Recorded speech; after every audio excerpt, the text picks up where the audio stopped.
महाराष्ट्र में चल रहे कैश कांड से जुड़ी हुई ये बड़ी खबर है। मुंबई के वसई विरार में बीजेपी नेता विनोद तावड़े पर पैसे बांटने का आरोप लगाते हुए जबरदस्त तरीके से हंगामा किया गया है। बहुजन विकास आघाड़ी ने ये पैसे बांटने का आरोप लगाया और इन आरोपों को बीजेपी के साथ साथ विनोद तावड़े ने सिरे से नकार दिया है, खारिज कर दिया है। तस्वीरें आपके टीवी स्क्रीन पर, ये पालघर के विरार की तस्वीर है जो इस वक्त हम आपको दिखा रहे हैं। जबरदस्त बवाल भी इसको लेकर होता हुआ दिखाई दे रहा है। सुप्रिया सुनेत की तरफ से प्रेस कॉन्फ्रेंस की जा रही है, क्या वो कह रही है आपको सुनवाते हैं। को रोक दिया गया, ये प्रोजेक्ट स्पेसिफिक होता है और इसका चुनाव भी सीएजी बड़े तरकीब से करती है। सीएजी देखती है, ये प्रोजेक्ट आइडेंटिफिकेशन कहा जाता है। जनवरी के महीने में आसपास प्रोजेक्ट आइडेंटिफाई किया जाता है कि किस प्रोजेक्ट का हम स्पेशल ऑडिट करेंगे। वो पीडब्ल्यूडी रिलेटेड हो सकता है, वो हेल्थ रिलेटेड हो सकता है, वो किसी भी डिपार्टमेंट रिलेटेड हो सकता है, लेकिन ये स्पेशल ऑडिट होता है। जनवरी के महीने में ये डिसाइड होता है कि किन प्रोजेक्ट्स का आइडेंटिफिकेशन होगा। उनका डिसीजन करने के बाद उस पर ऑडिट शुरू होता है। ये ऑडिट अखबार की सुर्खियों पर भी निर्धारित होता है। अखबार में कोई रिपोर्ट छपी जिसमें कुछ अनियमितताएं हैं किसी डिपार्टमेंट में, किसी प्रोजेक्ट में, किसी पुल सेतु किसी चीज को लेकर, उसके बेसिस पर होता है। कहीं पे फ्रॉड की कोई खबर आई, कहीं पे कोई कंप्लेन आई, उसके बेसिस पर भी सीएजी कर सकता है। लेकिन ये प्रोजेक्ट आइडेंटिफिकेशन जनवरी के महीने तक हो जाता है। और आप सब लोग जानते हैं कि सीएजी का जो ऑडिट है, सीएजी की जो रिपोर्ट है, वो एक टाइम बाउंड तरीके, एक समय अवधि में का काम किया गया है। सीएजी को किसने बाध्य किया कि सीएजी ये घोटाले ना दिखाए? सीएजी को किसने बाध्य किया कि रिपोर्ट जब अपने बिल्कुल फाइनल फ्रूशन तक आ गई थी, इसको बंद कर दिया जाए? और जैसा कि मैंने शुरू में कहा, चुनाव आयोग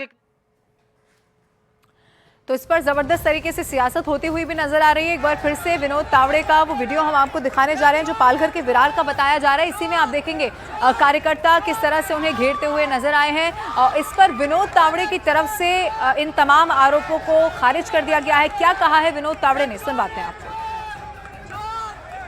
असोपारा विधानसभा चुनाव क्षेत्र में कार्यकर्ताओं की बैठक चल रही थी। वहां पर चुनाव के दिन की जो आचार संहिता होती है कि जो वोटिंग मशीन है उस पर सील कैसे लगना है, सील आखिर में कैसे होना है, ऑब्जेक्शन अगर लेना है तो क्या करना होता है, ऐसी जो हम 12 बातें बताते हैं वो बताने के लिए पहुंच जाता है।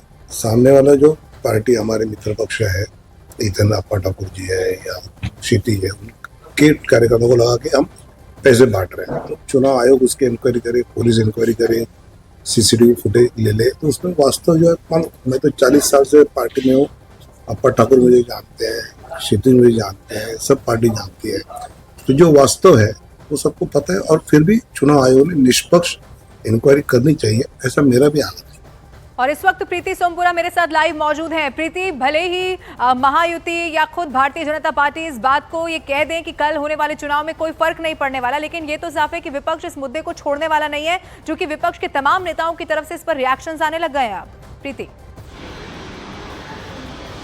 जी, क्योंकि जिस तरीके से अनिल देशमुख पे हमला हुआ कार्टल में, जिसके बाद में अब जिस तरीके से विनोद तावड़े के ऊपर आरोप लगाया गया है, उसके बाद में विपक्ष भी जो है जमकर हंगामा कर रहा है। सुप्रिया सुले ने प्रेस कॉन्फ्रेंस ली, वहीं उद्धव ठाकरे ने उस्मानाबाद में जो है तुलजा भवानी के दर्शन करने के बाद में मीडिया से बात की। और अब जो है उद्धव ठाकरे शाम को 5 बजे मातोश्री में एक पत्रकार परिषद को भी इसी मुद्दे को लेकर संबोधित करने वाले हैं। एक बात तो साफ है कि जिस तरीके के आरोप बहुजन विकास आघाड़ी की तरफ से विनोद तावड़े पर पैसे बांटने को लेकर लगाए गए, उसके बाद एमवीए की तमाम पार्टियां जो है इकट्ठा आ गई है और वो सभी लोग जो है कह रहे हैं कि चुनाव आयोग जो है अब इसकी निष्पक्ष जांच करे कि विनोद तावड़े वहां क्या करने गए थे, होटल में किसको मिलने गए थे, और ये पैसा जो विनोद तावड़े बांट रहे थे वो किसका है, किन्होंने उनको कहा है। वो जो डायरी मिली है, वो डायरी की जांच की मांग भी जो है एमवीए की पार्टियां कर रही है। हालांकि बीजेपी और विनोद तावड़े ने सभी आरोपों को बेबुनियाद बताया है और उनका कहना है, विनोद तावड़े ने प्रेस कॉन्फ्रेंस में साफ तौर पे कहा कि चुनाव आयोग जो है इस बात की जांच करे कि ये वहां क्यों गए थे। उनका कहना है विनोद तावड़े का कि मैं अपने कार्यकर्ताओं से मिलने गया था, वहां मैं कोई पैसे बांटने नहीं गया था। ठीक है प्रीति, आप बने रहिएगा, मैं लौटूंगी आपके पास। लेकिन बीजेपी नेता विनोद तावड़े पर पैसे बांटने का जो आरोप लगा है, इस पर महाराष्ट्र में विपक्ष के नेताओं ने भी जबरदस्त हमला बोल दिया है, सुनवाते हैं आपको। तो रिएक्शंस आना भी शुरू हो चुके हैं, लेकिन एक बार फिर से वो तस्वीर भी जरा आप देख लीजिए। न्यूज़ 18 इंडिया पर हम आपको दिखा रहे हैं। इसमें आपको विनोद तावड़े नजर आएंगे और आपको ये नजर आएगा कि कैसे तमाम कार्यकर्ताओं ने उनका घेराव कर दिया है और ये कार्यकर्ता विनोद तावड़े पर आरोप लगा रहे हैं कि वो पैसे लेकर यहाँ पर पहुंचे थे। 5 करोड़ वो यहाँ पर कार्यकर्ताओं में बांट रहे थे, जबकि आपको दिखाई देगा कि कुछ कार्यकर्ता अपने हाथों में पैसे लेकर कैमरा की तरफ भी दिखा रहे हैं कि यहाँ पर ये जो कैश है ये विनोद तावड़े के पास से मिला, जबकि बीजेपी ने इन आरोपों को खारिज कर दिया।